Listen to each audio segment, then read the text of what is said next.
सरकार बनाने के लिए बीजेपी को अग्नि परीक्षा से गुजरना पड़ सकता है। नेशनल कॉन्फ्रेंस से बातचीत पटरी पर नहीं आई तो बीजेपी ने आज से पीडीपी से बात शुरू की, लेकिन उसने बीजेपी के सामने 5 ऐसी शर्तें रख दी हैं जिनमें 4 को मानना लगभग असंभव है। कल इस पर पीडीपी नेता मुफ्ती मोहम्मद सईद खुद पीएम मोदी से बात करेंगे।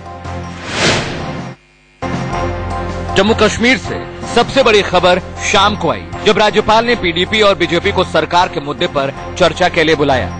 इससे ठीक पहले नेशनल कॉन्फ्रेंस ने पीडीपी के उस दावे को झूठा बताया जिसमें कथित तौर पर यह कहा गया था कि एनसी ने पीडीपी को बिना शर्त समर्थन की चिट्ठी भेजी है। उमर ने ट्वीट कर कहा कि मैंने पीडीपी को महज मौखिक प्रस्ताव दिया था।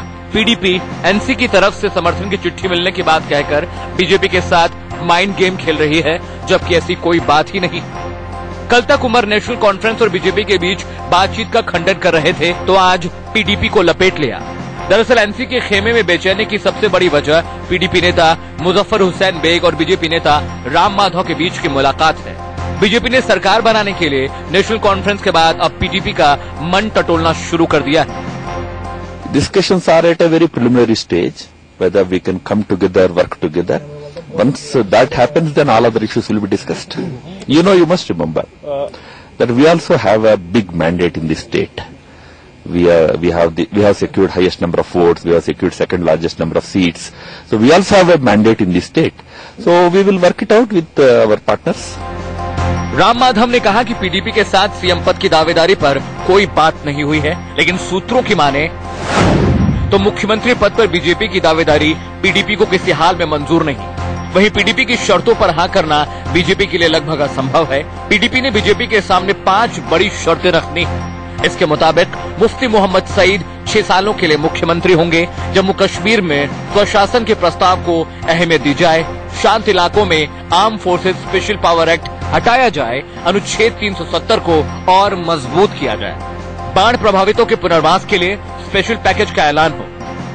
बीजेपी के लिए बाढ़ प्रभावितों के लिए पैकेज को छोड़ दें तो बाकी 4 शर्तें मानना असंभव लगता है। सूत्रों के मुताबिक अगर निचले स्तर पर चर्चा पटरी पर आगे बढ़ी तो जल्द ही पीडीपी के वरिष्ठ नेता मुफ्ती मोहम्मद सईद पीएम नरेंद्र मोदी से मिल सकते हैं। उधर उमर अब्दुल्ला के एक बार फिर दिल्ली पहुंचने से अटकलों का बाजार गर्म हो गया है। उमर ने पहले ही साफ कर दिया था कि बीजेपी के साथ उनकी कोई सीधी बात नहीं हुई है, लेकिन बीजेपी ये मानने को तैयार नहीं।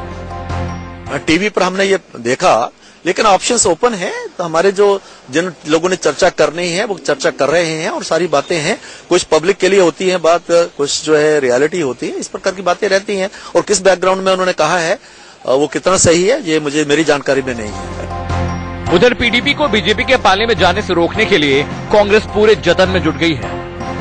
रिस्पेक्ट करेंगे मैंडेट को, और मैंडेट का रिस्पेक्ट करना हुआ कि भाई पीडीपी लीड ले। जहां तक कांग्रेस पार्टी का सवाल है, अगर पीडीपी हमसे सपोर्ट मांगे तो हम उसके लिए तैयार हैं। जम्मू से अजय जांडाल के साथ अरविंद चतुर्वेदी, दिल्ली, इंडिया न्यूज। अंदर की बात यह है कि पीडीपी ने बीजेपी पर दबाव बनाने के लिए कुछ ऐसी शर्तें रखी हैं जिसे बीजेपी के लिए अपनी शर्तों के आगे करना मुश्किल हो जाए। पीडीपी को पता है कि मोदी खुद राज्य में स्थिर सरकार चाहते हैं, इसीलिए वो उनसे हाथ मिला सकते हैं। कल मोदी से मुलाकात में मुफ्ती मोहम्मद सईद उनका भरोसा हासिल करने की भी कोशिश करेंगे कि भले ही राज्य में उनका मुख्यमंत्री नहीं होगा, लेकिन साझा सरकार कॉमन एजेंडे से जरा भी नहीं भटकेगी।